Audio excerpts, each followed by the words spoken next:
Today we'll start with Joe Iacano. Go ahead. Good afternoon, Coach Monken. Congratulations on the win Saturday. With the bye week, kind of what does the practice schedule look like for your guys in terms of rest? I know at this point of the season, there's a lot of bumps and bruises. So how do we make sure everybody is healthy and ready to go next week for probably your toughest opponent of the year? We just really try to be careful about how much contact we have, particularly in interactions with our team. So there are a typical game week where we don't have a bye. We'll come out of the game on Saturday. We'll practice on Sunday night, which is a fairly light practice. It's just spider pads and helmets, and we're out there about an hour. We didn't do that on Sunday this week. We would typically do that even with a bye week, but our guys are just a little beat up. Frankly, the last couple games, just very physical, and it gets late in the year, and the lack of sleep catches up, and the mental fatigue from the tough academic schedules that our guys pull. I mean, there's a lot of things that I think contribute to that. So Sunday we met and we had a lift, and that was it. Monday's our normal day off, so we did not practice yesterday. But we're going to practice this afternoon and just try to be very wise about what we do in terms of the contact. Maybe pare down a little bit of the interaction things that we typically do on Tuesdays and Wednesdays. Tomorrow will be a very light day. We'll practice again on Thursday, a little bit heavier going into the weekend, where we give them Friday and Saturday off. And that's been our routine on bye weeks throughout the year. So try to stay on schedule. I think it's good for the guys to kind of know what the routine is going to be and what to expect. But obviously we got to get some of those pains and aches out of our players, and that's really done through rest and rehabilitation and exercise too. I mean, lifting and getting out there running around, that helps work some of that soreness out. And my follow-up and final question, Coach, now that you've had the opportunity to review the tape of the North Texas game, what do you think you guys did best in that game? And what do you think was an area that maybe needs the most work? I thought we played really solid defense, obviously. And we allowed them to get into the red zone a couple of times, well, 3 times, and came away with those 3 stops, very important stops. The goal line stand, the 2 interceptions. I mean, all 3 of those scenarios were huge, obviously. That there's 21 points potentially, so it could be a different football game. We missed some tackles, and that's going to happen in a game. I don't know that any team goes without a missed tackle, but we've got to be very meticulous about coaching that, and our guys trying to tackle with great fundamentals. Really good athletes are going to make you miss sometimes in the open field, with the ones where we have the guy in our grasp, or we have a chance to put our shoulder on him and we don't get him down. Those are the ones that we got to finish. I was really pleased with how hard our guys played. I thought they played a really physical game, very aggressive in terms of pursuing the football. Offensively, I thought our offensive line did a good job of blocking them, and give them credit. I mean, they had a good plan. They had a couple of weeks to prepare for us. They were in a different front than we expected, and a different front than they had played all year, and did a really good job with it. We didn't have any big plays. I think the biggest potential we had for a big play was when Bryson popped out of there at the very end of the game and went down wisely. And we were able to knee it out, but they did a nice job defending us, and we've got to do a better job on the perimeter of sustaining some blocks and maybe turning some of those pitch plays into longer gains. We turned the ball over a couple of times. Just got to take care of it, whether we're throwing it or catching it or carrying it. We got to do a better job of that. So I think those are all areas for improvement, and we try to get better at those today, just like we do every day. Thanks, Coach. Thank you. Seth Mendelson. Good afternoon, Coach. Congratulations on a great season so far. like to talk a little bit about the Notre Dame game. It's like coming up in a week and a half. I listened to some talking head yesterday saying this is the most important game in at Army in 66 years since the last Notre Dame game in 1958, where Army won 14-2. It's at Yankee Stadium. It's a 7 o'clock game. Tell me about your thoughts and what do you think the team's thoughts are, a week and a half before the game. Our thoughts are to try to get better at the things that we can control, and that's blocking and destroying blocks. It's tackling and defeating tackles. It's taking care of the ball on offense and taking it away, doing a great job covering kicks, playing with good pad level. That's what I think. That's what we've got to do to give ourselves a chance. And it's a big game, but that's all the folks that talk about the games and saying this is the biggest game since 19 whatever. It's a big game, but it's not. It's a game for us that we've got to try to prepare for and win against a really well coached team, an incredibly talented team, but to make all of that for our guys. If I'm telling our guys, oh, this is the biggest game since 1946. I mean, how does that help our team win? Doesn't. Just puts undue pressure on them. There's been a lot of big games, and there'll be a lot of big games after this one, and that's certainly not to take this opponent lightly. I mean, they are the most talented football team we've played all year, and the best football team we've played so far this year, and so it's going to be a tremendous challenge. We know that, but we can only do what we can do, and that's try to get our guys to play very fundamentally sound football and play their assignments well and compete really hard and control the things that we're capable of controlling.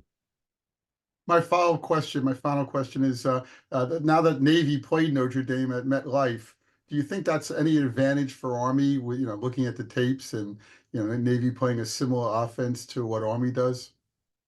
Oh, we aren't going to have any advantages over this team, not one. So I don't know that it would make a difference if every team that they played so far ran a triple option. We still wouldn't have an advantage. So they are way more athletic, bigger, faster, skilled. I mean, this is a great football team we're playing in Notre Dame, a very talented football team. So who knows what we'll see when we play them in Yankee Stadium. They may line up differently on defense than they lined up against Navy, and we'll have to make an adjustment. And that's certainly happened already this year. So we just got to prepare for what we can handle, what we can control. Thank you, Coach. Good luck. Thank you. We'll need it. Ken Kraser.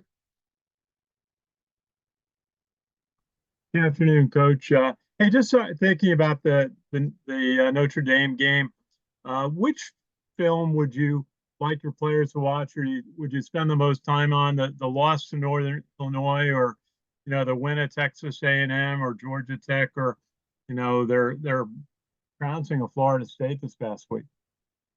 I think any of the games, and it's usually a little bit of all of them. I think we find things offensively, defensively, in the special teams that maybe are closely related to us, and try to make some assessments based on that. But there are things we can gather from every film, and we watch them all. And then what we kind of turn our players onto are the plays that we pull out from all of those games, and we put cut-ups together and they watch those. It very rarely does a player of ours watch an entire game of an opponent. It's usually films that are broken up, cut-ups that are broken up, down and distance, situational football. And then again, certainly things that there's some familiarity with what we do and what other teams are doing. And Coach, just we had Dr. Bryson Daly after the game Saturday. He's so upbeat. he carried the ball 36 times for 153 yards, scored your 2 touchdowns. Took a beating, I thought, during the whole game. How did he come away from the game, especially since he was coming off an injury? Like he took a beating. You carry the ball 36 times and get tackled on almost every one of them. That you're going to take a beating, and that was a good team, a physical team, talented, and they hit us. So, and they hit him, and he's a tough kid and a physical player, and so he'll recover from that. That there weren't any issues with what had kept him out the week before. There aren't any issues with that, so that thankful to be past that at this point. And just a final question. You kind of alluded to the challenge of balancing academics and athletics and military at West Point for your team. Last time they played Notre Dame at the Yankee Stadium, they said it was their week where almost everybody had an exam that week, and they really had to work at balancing schoolwork and preparing for a big game. You got a bye week this week. Is there, how do you counsel your players on balancing this, especially since you're going to have a string of big games coming up? Like they balance it every day. And there really isn't a balance. It's, I said something to somebody a week ago, maybe.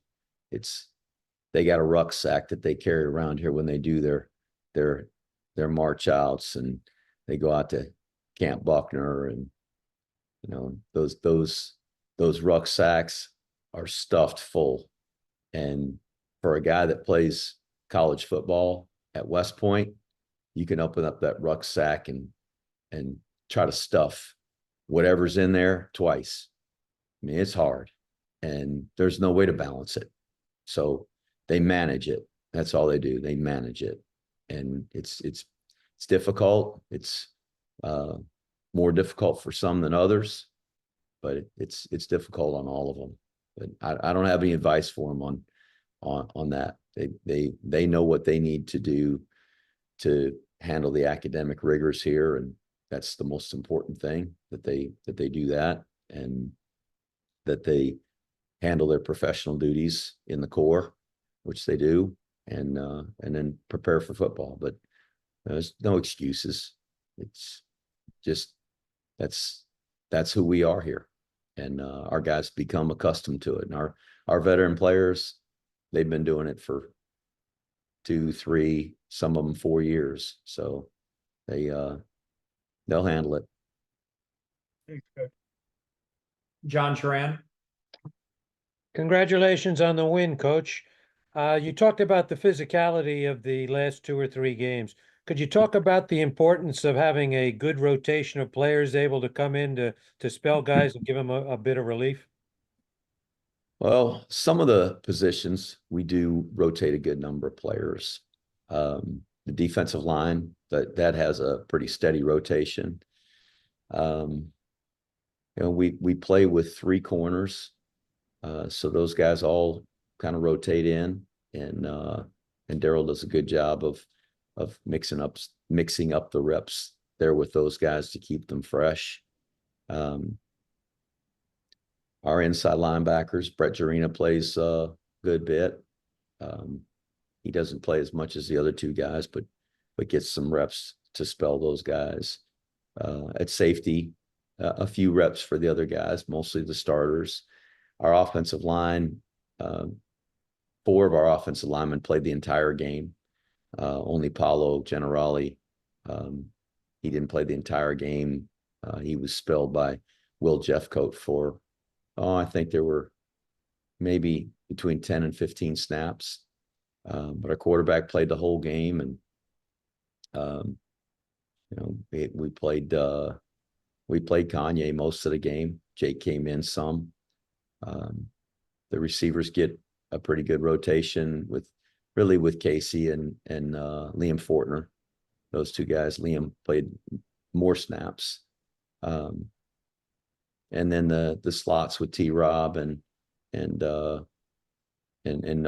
Those guys shared the reps, and Hayden got more than Miles Stewart. Those guys kind of share theirs as well. Parker Pulaski played, I think he probably played 10 or 12 snaps at tight end to spell David. So, we got some guys that those are fairly familiar names that we've seen throughout the year. So it's nice to have some depth that we can play some other guys. But there's just some positions where guys are going to play the whole game, and other positions where we're able to rotate a little more liberally. Great, Coach. Thank you very much. Thank you. Ken McMillan? Hey, Jeff. I noticed the other day you didn't have your receivers on the outside as much. You were playing very tight formation, not throughout the game, but more than I've seen. Was it something that North Texas was showing you, and was that the most effective way of being able to run the ball? Well, we felt like it was. Obviously, as I said, we didn't get a defense that we expected. So when that happens, obviously we have to draw from other game plans and not call timeout, just be able to call plays that fit what we're getting, based on the look that we're getting, be able to block those guys. And sometimes those tight formations, we get all bunched up so we can spread them back out when the ball snaps. And sometimes we get in those tight formations to be able to involve receivers on box players, be it an outside linebacker or a defensive end or an inside linebacker.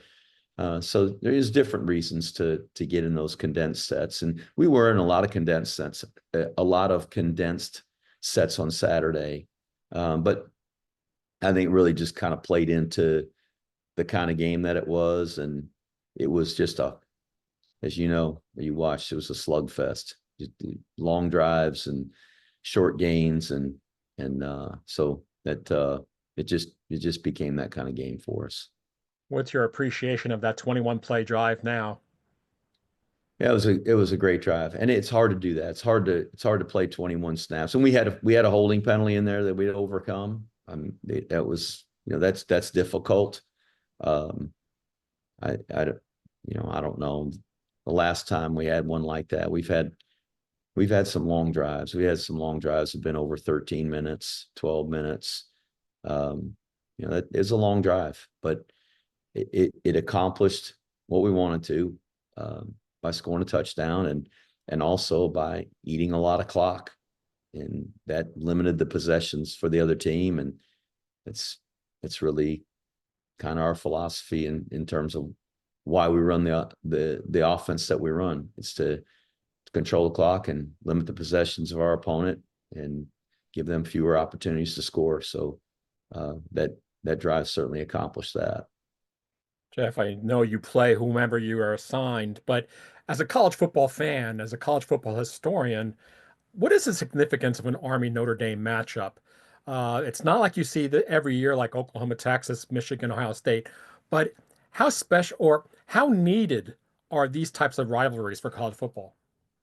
I don't know. I can't speak to that. I'm not a historian, but I coach at West Point, and I see all the history here and the pictures, and the great Army teams of old playing the great Notre Dame teams of old. Pretty iconic, and they played those games in Yankee Stadium and the Polo Grounds, and that's back when I think probably Army was New York City's team. When Army would play in New York City, I mean, they would pack the house, and then when Notre Dame would come to town, and I mean, Notre Dame's got fans everywhere. Doesn't matter where they play, they're going to bring a crowd and pack the house. So, I mean, pretty neat to be a part of a big game like this and the history of it. But the problem is they're really good and really talented, and they're going to be really hard to beat. So we got our hands full, and we'll have to do a great job of preparing, and then we're going to have to play really, really well. And Jeff, perhaps the last one here. Since it's an off week, I wanted to get sort of insight on the back end of the team. How's the development of your youth, your younger players who we don't see as often, and how's recruiting? Well, I start with recruiting. I think that's going really good. We've got a staff that works really hard at it. I guess all the ones that we get commitments from are all guys that we want. We've evaluated them. We think they're good enough players. They are outstanding students. They're leaders in their schools and communities. They're the kinds of young men that we want to bring to West Point and bring into our program. And as an old coach once said, they all come highly recommended. So I think that's going good. And recruiting it's really accelerated compared to when I got here, how early these high school prospects are committing. It's remarkable to me how many commitments we actually have already at this point. But as for our young guys, our young players, our developmental squad, I think they're doing a great job this year. I really like our freshman class. They work hard in the weight room. They practice really hard. They are excited to be out there. There's a lot of places that a lot of days, I guess, where it's hard to get the scout team charged up. You know, they're lining up, running a different team's schemes, offense, defense, special teams. They've got the best players on our team, beating the heck out of them and getting mad at them when they make a play. And coaches telling them, you know, that they executed the other team's offense incorrectly or the other team's defense incorrectly. They're doing the best they can, but they stick together. And you know, those guys have all been through cadet basic training together, and there's a camaraderie there that's I think uncommon. So they're doing a great job. We spend time with those guys in practice. They go through all of our individual drills. They go through all the special teams drills. We meet with them, and so it's not a lost year or 2 years for some of those guys to be in that developmental squad. And I think it's remarkable how many guys on our team that are playing now were once in those gold jerseys as the scout team players, and they've grown to becoming our starters and guys that are making a difference for our team. Jeff, is it easier to recruit at 9-0 than 2-7? Oh, Or is the Army student athlete just different from everywhere else? Winning makes everything easier. Recruiting, retention, development, all benefit when a team is winning. I believe that. But the challenges of recruiting to an academy remain. The academic rigors, the requirements, the test scores, those all come into play, obviously, which shrinks a pool. And then the fact that there's a military commitment attached with the experience here and graduation. And, that doesn't appeal to everybody. And some of them can't be convinced that a West Point degree is well worth it, which it is. But it's hard for sometimes people that are 16, 17 years old, 18 years old to realize that. They don't have the wisdom of what it looks like from the other side. So those challenges remain. You can pick up Red Blake's book and read that. He wrote that in the 40s or 50s, and he talked about the challenges of recruiting at an academy because of the military commitment. And that guy won 3 national championships here. And lastly, Bryson Daly having a great year here. Beyond this season, I've heard you mention that he's more of a fullback than anything. What do you see as his NFL prospect as A, a quarterback, and B, somewhere else? Oh, that's for somebody else to decide. I don't coach for an NFL team, and I can't project. I know this. He's a competitor. He's tough. He's a winner. He's really good at what we ask him to do, and so hopefully there will be NFL teams that find value in that, and I'm confident they will. You got a guy like that runs the ball the way he does, is as physical as he is.